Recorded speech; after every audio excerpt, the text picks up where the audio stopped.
This is World Insight. Coming up, the world appeal of Hong Kong's top universities.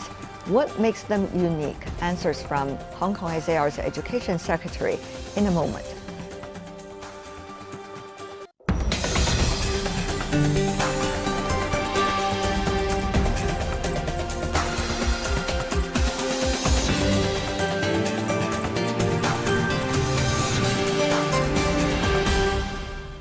Welcome back. This is World Insight. I'm Tian Wei. Hong Kong's higher education has a global appeal. Data shows that 5 of the publicly funded universities in Hong Kong are among the top 100 universities in the world. So what's the uniqueness of the Hong Kong HKSAR's education system? And what do more exchanges between Hong Kong and Chinese mainland mean to the young generation? On this and more, my interview with Christine Choi, the Hong Kong HKSAR Secretary of Education. Secretary Choi, what a good pleasure to see you. Hello, nice to see you too. Well, your position, one would assume, is an extremely important one, carrying the responsibility of education in the Hong Kong HKSAR. Tell me more about what are some of the key words you are looking at in terms of your vision for the work? Education is very important, or is the key, I can say, is the key for the future of Hong Kong. And if you want me to highlight some keywords, I would say national education to nurture our young generation with an affection to the country, to the city, and to their own family, as well as equip them with the ability to face the future or the challenges in the future with the digital era. The digital era is really coming, isn't it? With the debate about the GPT and the artificial intelligence.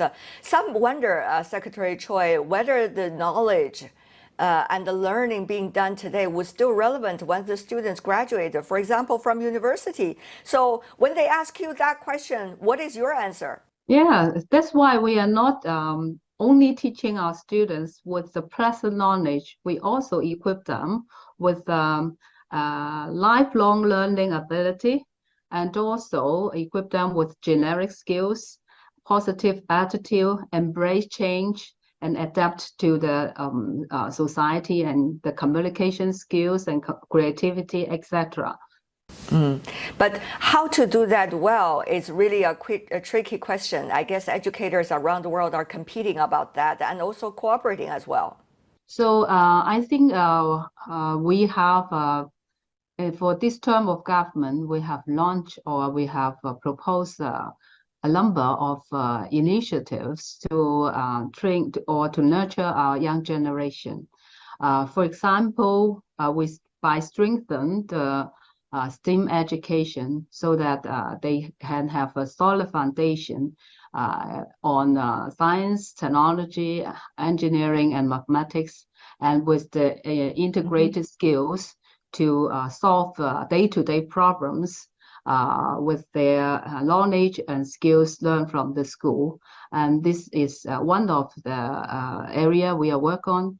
And the second, we also creating more or providing multiple pathways for our students with different aspirations, ability, and interests to develop themselves either through the conventional academic route or vocational and professional education pathway. So they have a lot of choice or options when they come to their career development or their studies.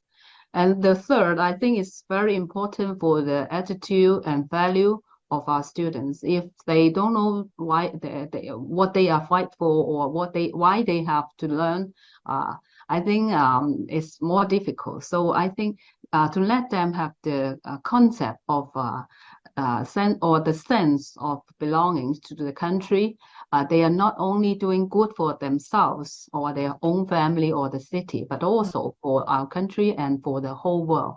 I think this is make learning more interesting and meaningful. So for the part of national education is also very important. May I pick up some of the points, ma'am, you just mentioned? It is so important to have critical thinking these days. Once we think about, the knowledge we learned today may not be relevant anymore when the students graduate from university. They have to, relearn or educate themselves. But on the other hand, understanding the nuances and sophistications of history, and for example, Hong Kong's relations with the motherland is crucial. So how would you balance that critical thinking while at the same time learning about the realities? I think there's a parallel. If the students have critical thinking, what does it mean, critical thinking? I think they can look at the same issue from different perspectives or multiple angles. This is what I think, what the critical thinking talk about. So for our students, when we talk about the history, the culture of our country, I think it's not only they learn from the textbook or from the secondary information or from other people's point of view. They need to visit their own country to have the first-hand information, to have their own reflection and observation, and to have dialogue with what they read from the text and what they see, what they experience from the reality.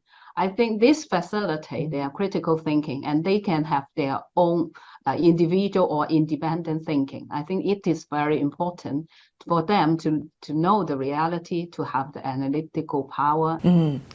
I know recently you have been very instrumental in trying to restart or resuming some of the important platforms, conferences, and forums for exchange, not only with the mainland, but also with the rest of the world for Hong Kong students. So for example, the Forum of Education for the Future is one of those. Tell me what are some of the fresh input you have got as an educator, and what have been the response of the students and teachers participating in it from different parts of the world? After the pandemic, actually, we have started all the overseas or mainland exchange program as much as we can. And for the government, we have injected a lot of money to facilitate, including the primary and secondary or the tertiary education sector, to organize different activities or exchange programs for the students, so that they can have the exploration or experience different cultures and to construct their own understanding of the world. And I just wonder how they have been fascinated by all of these opportunities, because, even personally, we are all being quite in a much of solitude situation during the pandemic for everyone in the world.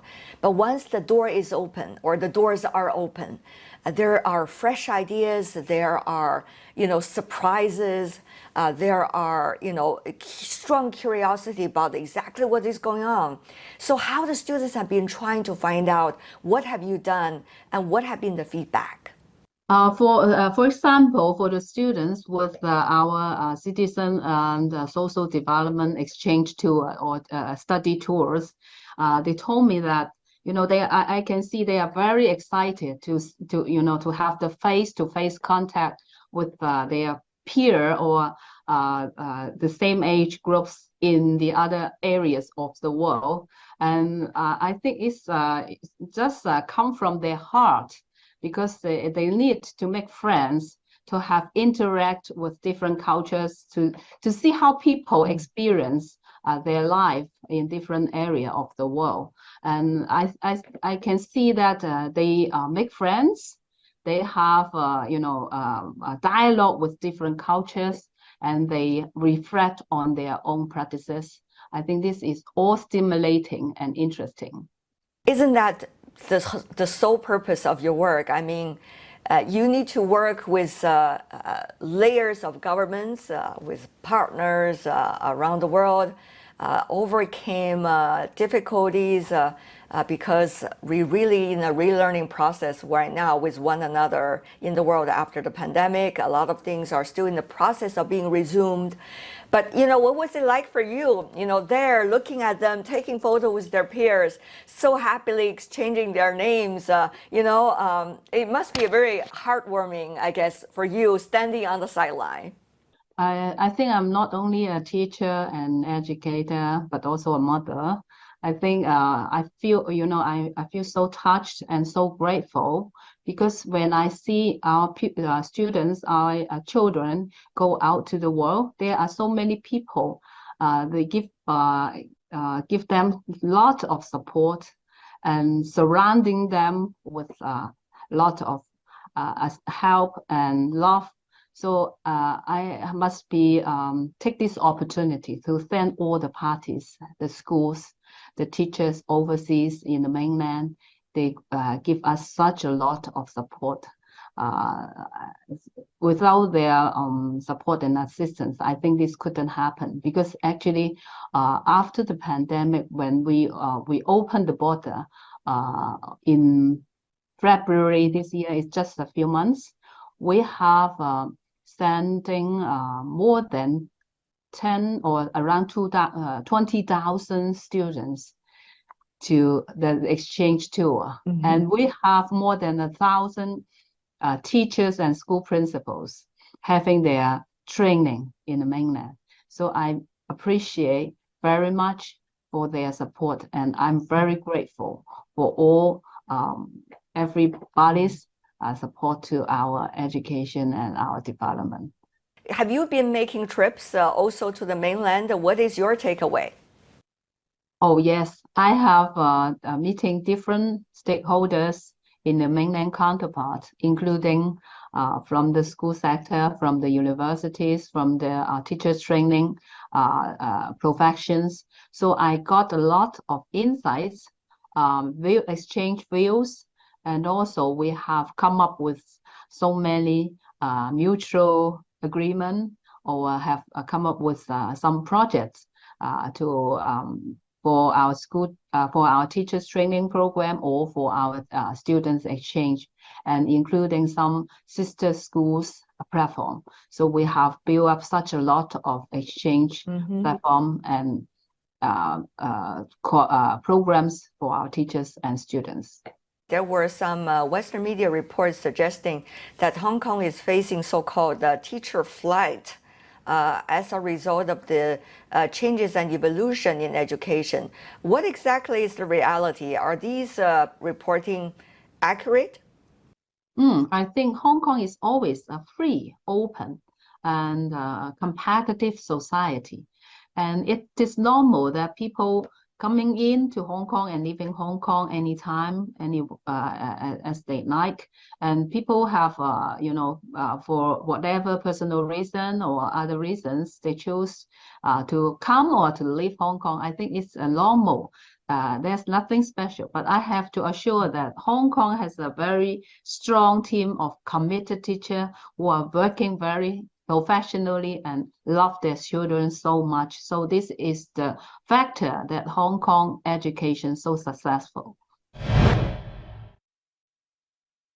And that's all the time we have for today. If you'd like to know more, search World Insight. Check out our YouTube channel. Follow us on Twitter and Facebook. I'm Tian Wei. On behalf of my team, thanks for being with us. Bye for now.